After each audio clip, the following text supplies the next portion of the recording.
Welcome back to the Imaginary Gallery. It's TJ, your host. Tonight will be some viewer requests. The first one comes from Taurus Girl. Great videos. Can you do a video on testing the supply? Like I had a lot of tests it put me through. One was its back supposedly went out and it asked me to stay the night and take care of it. I've witnessed many instances of testing of the supply. It also runs along the same line as trying to keep you, trying to capture you as the target, such as someone you just met starts claiming upcoming holidays. Like it's December and you just started seeing this person and you've gone out once or twice, but then it says, "Oh, be sure to ask for March whatever date off. Why? It's St. Patrick's Day. We should spend it together." They begin planning things in the future, which is kind of a guarantee you'll stick around until then, even if you notice something wrong or off, even though you can always cancel, but it still makes it more difficult if you're a person that has empathy, because they know you don't want to hurt another person.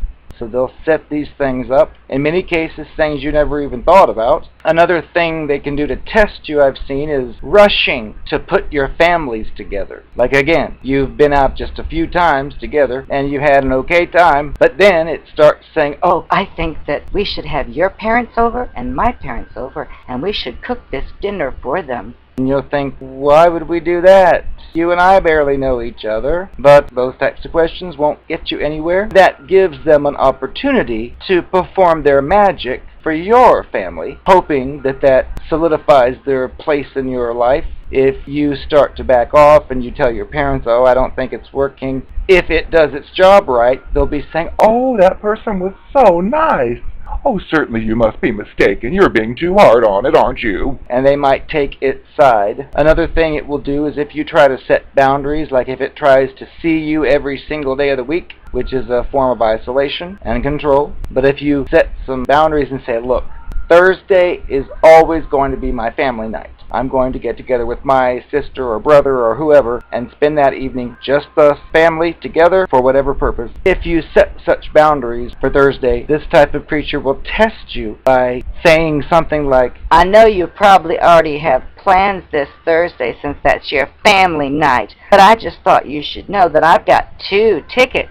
See such and such show at the such and such theater, and I was thinking of going, and if you wanted to go, I was going to ask you to go with me." "Oh, I understand, though, if you've already got plans with your family." "Oh, that's fine." They try to act all caring and decent. Like I've seen a few times, people think that they've got some health problem. They don't know what it is. They can't say what's wrong. They just say, "Oh, I just know I feel like I'm dying," or something. They'll try to get you to go with them to the hospital. Now, of course, when the test comes out with nothing wrong, they should feel like a fool, but I think in their mind, if they got you to stay with them, that's an extra point in their court. Believe it or not, this thing with you is a game to them. Now, if you ask them if it's a game, it's just like the Fight Club. There is no Fight Club. You don't talk about the game. So they'll say, "The game? I don't know what you're talking about." It knows exactly what you're talking about, but it steadfastly follows that rule. Do not reveal there's a game, because that'll blow the whole thing. One last one I saw was I wasn't ready for anything serious with anybody, and I'd made that clear to a particular creature, and that particular creature was trying anything and everything it could, some of the things I listed previously as well. It brought up one time in a conversation, "Oh, 6 months from now, there's a family reunion, and I'm invited. I would like to invite you, but only under one condition. You have to commit to me so I can introduce you as my boyfriend to these people." And I thought, that's awfully convenient of you. Which was clear manipulation, because it turned out it would be sick. Let's say it did say that to them. Well, there's no wedding, there's no marriage. If it would have said that at the family reunion, I learned, the adults there would have said, "Oh, well, then you two can't stay in a room together. You're going to have to be in separate rooms because your bond isn't official yet." So I thought your manipulation just backfired on itself. Plus, you lie all the time. Why not just tell them I'm your cousin, and then we could share a room? But these people don't think that way because they're retarded. Something I've noticed, too, when they're doing their tests of supply. A lot of times, if you are to be so bold as to show some objection, such as, wow, we just met, it's kind of soon, don't you think, to have us introducing our parents together? We barely know each other. They'll have convenient excuses which may involve pity plays, but usually they'll say something like, oh, I just thought it would be fun. Oh, no, I didn't mean anything by it. Oh, and if you continue to ask such questions like for other events, they'll drop into that pity. Fine, I'm just trying to be nice. I'm sorry that you're so cold of a person that you can't accept that someone just wants to be nice to you because they like you. Is that so hard? And you'll hear crap like that, which is all calculated, designed to make you say, oh, maybe I'm wrong. Oh, okay. No. It's also important to keep in mind with all this testing, it typically involves trying to claim as many nights of yours that it can, which I hinted at before. That's isolation. They want to be your only social contact. They want you to turn away everybody else and spend every free moment with them, because that guarantees they know where you are. It guarantees you're not with anyone else. And it guarantees that they won for every night they have you. So be careful of that kind of thing. And of course, even with that, it's like, gosh, we were together Monday, Tuesday, Wednesday, and you still want to get together again? That seems like a lot now, doesn't it? And of course, you'll probably get a response like, I can't help it, I just like being with you. Is that so bad? Fine, I'll do something else. Oh. And that's designed to get you to say, oh no, okay, oh, fine, I'll cancel my plans with my family. That's what they're after. And if you do it, ching, ching, in their court, more points for them. The next viewer request comes from Holographic Multiverse. Hey, TJ, can you make a video on sex? Their lack of interest usually, alternative interests, and manipulation tactics. That part, besides the lack of loyalty and fraud, is the most intriguing to me. So as far as lack of interest in sex, that's usually not been the case when I've been involved with these types of creatures. In fact, that's the only thing they have going for them. They know it works and it touches certain places, so they keep that up. However, I did have a circumstance where the long-term creature, where certain things just didn't happen at all after several years. And I just thought, well, this is just probably normal after several years. It won't be like in the beginning. And I had even said that from a class I took in college. I'd said, after 3 years, we're not going to feel the same as we do. Well, at this point, I realized I wouldn't be feeling the same that I was. We won't be feeling the same way we do about each other. That kind of fades. That doesn't mean we're out of love. It just means that that's what happens, which will make us be tempted to see some hot new thing walk by and feel those feelings again. Well, keep in mind, those feelings are temporary, even if you run after that one. After the same period of time, you'll have the same situation, thinking that would solidify things, because people may fall under that, and I was trying to make sure everything was right. But this one, after many years, it just quit doing those things. And I figured, oh, it must be happy with the way things are, even without that, even though I was missing certain things, and I would sometimes make suggestions and hints. They'd all be ridiculed. What I would notice during this period, it would display the typical signs that something's fishy, where it's not doing anything in that bedroom, but all of a sudden it shows up with a new look, a new haircut, and brand new clothes, and oh, a brand new cologne or perfume, and all these new things, and you look at it and think, wow, what's all this for? I just decided I wanted to have this. There's some retarded excuse. The answer is they're with somebody else,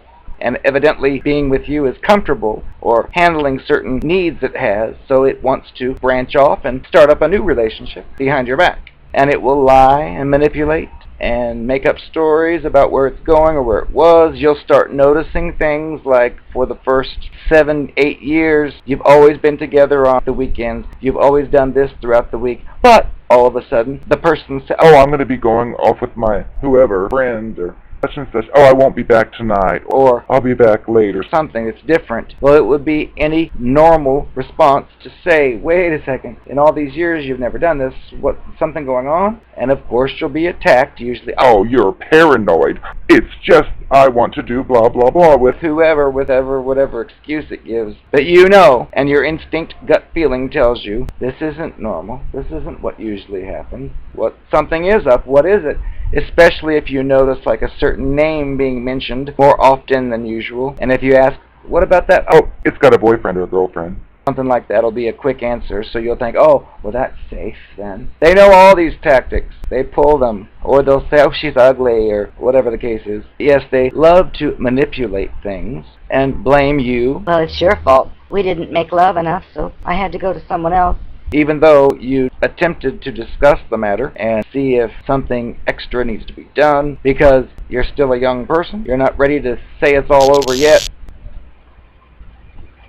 And you're basically fighting an unwinnable battle with these creatures. So that's why they say that no contact is the answer, because they don't think there's anything wrong with them. So you cannot convince them, you being a mere goyim or lesser person than them. They'll just roll their eyes at your suggestion. They'll roll their eyes at you trying to tell them how it should be. And that's another clue as to why no contact is the answer.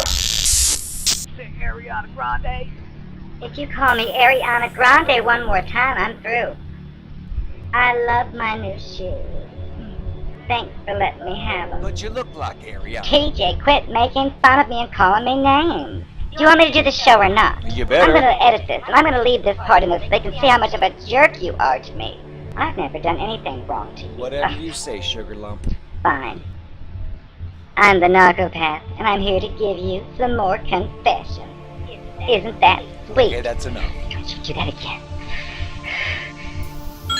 I know it's true. During our relationship, or whatever you want to call it, I did try to organize our schedules together around holidays, especially ones coming up, because I knew that I'd set about 10 bombs, which means 10 bad things I didn't want you to know about. And I knew there was a chance at any moment you might find out about any one of the 10. So I had to wing it, be the daredevil that I am. Schedule for insurance purposes several month-ahead holidays. I'd tell you to take the day off so we could spend it together, even though at the time we barely knew each other. But you went along with it because I was so irresistible. Who could blame you? Well, if you must know, all of that was fake. I could not stand your family. I couldn't stand you most of all. Ugh. Well, if you need the truth, I was kind of jealous because you seem to have accomplished so many more things than I have, and I didn't want to let that get to me, so I just tried to discount it all and say it was stupid stuff that anybody could do. Track and football teams. I figured anyone could do that, even though I get smashed out there on that field. And yes, many of the things you guessed at when I wouldn't come home or call for days, you would suspect it was with the farm guy, which it was most of the time. But it's your fault because you always accused me of being with him. You know, I was talking to him about it one day, and he said he wanted to do it with me. Would you turn that down? I don't think so. So, because of you, you kind of brought us together. You have yourself to thank for that. Don't be blaming me for your actions. You never could take responsibility for your own actions. You want to blame everything on me. Well, I will not accept it. I know I told you I didn't like country music. Now that I've left you, my new partner's a country cowboy, and I love it, and I'm going to prove it to you.